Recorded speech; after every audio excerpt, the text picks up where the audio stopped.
Hello guys, তো আজকে আমি তোমাদেরকে নিয়ে চলে যাব পুরীর সাইট সিনে। তো ফার্স্টেই আমি দেখো চলে এসেছি বাসের কাছে। আমাদের 6:30টার সময় বাস ছেড়েছিল, আর এখানে আমি বাসের মধ্যে উঠে গেছি। আর ওঠার পরে দেখো আমি একদম সোজা চলে গেছি আমার সিটের কাছে। আর সিটের কাছে যাওয়ার পর আমি সিটে বসে গেছি একদম কমফোর্টেবলভাবে। তো অলরেডি বাস ছেড়ে দিয়েছে। এখানে অ্যানাউন্স করছিল আমাদের গাইড যে আমরা কোথায় কোথায় যাবো না যাবো। প্রথমেই আমি পৌঁছে গেছিলাম হচ্ছে চন্দ্রভাগা বিচ। এই বিচটা কিন্তু খুবই পরিষ্কার, দেখো দেখতেই পাচ্ছ পুরী বিচের মতোই। তো এখানে ফার্স্টে আমি চলে এসেছি, এখন দেখে নাও। আর এখানে কিন্তু পুরীর থেকে গরমটা একটু বেশিই ছিল। পুরীতে গরমটা যেমন মোটামুটি 33 ডিগ্রির মধ্যে, বাট এখানে টেম্পারেচারটা একটু বেশি ছিল। তো ফার্স্টেই আমি এখানে ডাব খেয়েছিলাম, কারণ প্রচণ্ড গরমের মধ্যে ডাবটাই মনে হয়েছিল ভালো খাওয়া। এরপরে আমি চলে যাচ্ছি হচ্ছে কোনারক সূর্য মন্দিরের দিকে। আর দেখো রাস্তায় যাওয়ার পথে এত সুন্দর সুন্দর দোকান এখানে ছিল, বিভিন্ন ধরনের টুপি, জগন্নাথ দেবের মূর্তি, সানগ্লাস, খেলনা আর কাজু বাদাম প্রচুর পাওয়া যাচ্ছিল। আর দেখো ওই দূরে দেখা যাচ্ছে কোনারক টেম্পলের চূড়া, এখানে আমি এটাই বলছি। আর এরপরে দেখো আমি চলে এসেছি কোনারক টেম্পলের কাছে, আর আমি লাইন অলরেডি দিয়ে দিয়েছি লাইন। এরপরে আমি সিঁড়ি দিয়ে উঠছি, অনেকটাই উঁচু সিঁড়ি ছিল, সিঁড়িতে অনেকটাই উঠতে হচ্ছিল। আর এখানে কিন্তু প্রচণ্ড গরম ছিল এই সময়, আর কিন্তু হাওয়া খুব ভালো দিচ্ছিল। দেখো আমি তোমাদের পুরো কোনারক টেম্পলটা ভালো মতো করে ক্যামেরায় দেখিয়ে দিচ্ছি, তোমরা তাতে বুঝতে পারো, দেখতে পারো। আর গরম থাকা সত্ত্বেও কিন্তু দেখো যে কতগুলো মানুষ সেখানে, কতজন এখানে এসেছে, একদম পুরো ভিড়ে ঠাসা ছিল।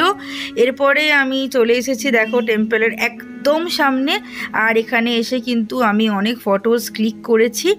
আর এরপরে আমি চলে গেছিলাম হচ্ছে উদয়গিরি খণ্ডগিরির কাছে। যেতেই ও মা, এরা তো আমার পিছনে ছাড়ছিল না খাওয়ার জন্য, হাতে করে খাওয়াতে এত ভালো লাগছিল কি যে বলবো। বাট এতগুলো সিঁড়ি উঠে যাওয়া আমার পক্ষে একদমই পসিবল ছিল না, আমি যাইও নি ওপর পর্যন্ত। এরপর চলে এসেছি আমি ডিরেক্ট নন্দনকাননে। নন্দনকাননে কিন্তু দারুণ দারুণ জিনিস তোমাদেরকে দেখাতে পারবো। এখানে আমি ঢুকে গেছি, আর এখানে কিন্তু প্লাস্টিকের জিনিস বা কোনো খাবার দেওয়ার ভেতরে অ্যালাউ ছিল না। ঢুকেই আমি দেখতে পেলাম একটা কি সুন্দর ঝর্ণা, তোমরা দেখো। এরপরে এইরকম গাড়িতে করে আমরা পুরো নন্দনকাননটা ঘুরবো। প্রথমে আমি চেপে গেছি গাড়িতে, অ্যান্ড আমরা সামনের দিকে এগিয়ে যাচ্ছি। রাস্তার ধারে ধারে প্রথমে যেতেই দেখতে পেলাম হচ্ছে হরিণ। দেখো এখানে কতগুলো হরিণ, যতদূর সম্ভব তোমাদেরকে দেখানোর আমি জুম করে দেখাচ্ছি ভিডিওতে। এরপরে হরিণের পর আমি দেখতে পেলাম একটা বড় দুটো হিপোপটেমাস, মানে জলহস্তী। আর এরপরে দেখতে পেলাম একটা কত বড় কুমির, গাইজ তোমরা দেখো, একদম ও কিন্তু নিজের মতো করে শুয়েছিল। এরপরে ডাইনোসরের স্ট্যাচুর কাছেও কিছু ফটো তুলেছিলাম। আর একটু সামনের দিকে এগোচ্ছি আমরা। এর সামনের দিকে এগোতেই আমরা যেটা দেখতে পেলাম সেটা হচ্ছে গোসাপ। দেখো এখানে একটা গোসাপ।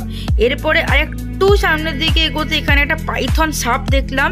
তারপরে একটা জিরাফ এখানে দাঁড়িয়েছিল, দেখে মনে হচ্ছিল মাটির কোনো স্ট্যাচু।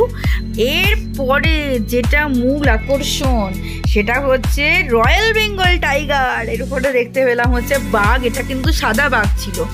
এরপরে আরও সামনের দিকে এগোতে কিন্তু দেখতে পেলাম যে হচ্ছে একটা দেখো বাঘ, ও জলের মধ্যে ডুবে আছে, জল খাচ্ছে বা জলের মধ্যে ডুবে আছে।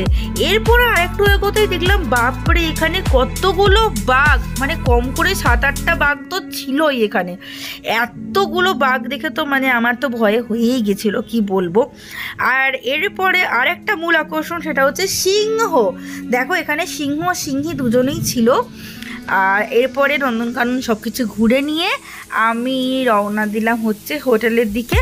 তো আজকের ব্লগটা আমি এখানেই এন্ড করছি, দেখা হচ্ছে আবার পরের ভিডিও। Tata, bye bye.